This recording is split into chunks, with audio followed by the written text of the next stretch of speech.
O'zi men 7-8 sinfda bilardim, shu tibbiyot yo'lidan ketmoqchi bo'lganman. Farm litseyga kirganman va Farm litseyda qo'shimcha biologiya, kimyo o'qiganman.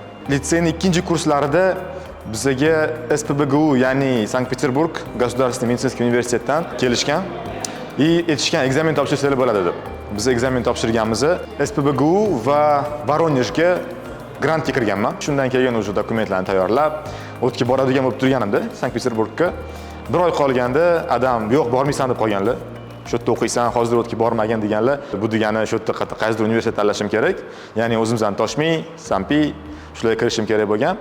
Xo'p deganman, tayyorlanganman, yarim yil qolganda. Shunda men kimyoni, ya'ni u payt yo'q edi. Bilganman shu universitet borligini, kelganman ochiq eshik kunlariga va menga nima yoqgani ingliz tilida o'qish imkoniyati borligi. Deyman, uydagilar bilan kelishuv bo'lgan, adam bilan Toshmiga grantga kirsam, o'qiyman. Kirmasam, unda kimyoda o'qiyman deganman.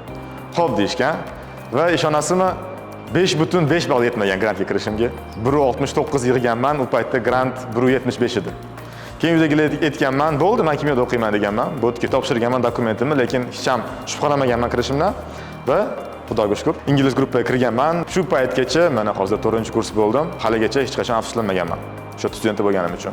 Chunki bu yerda tibbiyot yo'nalishi uchun hamma uslovlar qilingan va hattoki ishonasizmi, o'sha adam o'qishga ruxsat bermagan joy, ya'ni Sankt-Peterburgdagi universitetga mana shu yil boshida o'zimiz jamoa bilan Kimyo xalqaro universitet nomidan borib, olimpiadada ishtirok etib, SNG orasidagi studentlarning ichida birinchi o'rin o'zimiz yo'nalishimizdan qo'lga kiritib kelganmiz.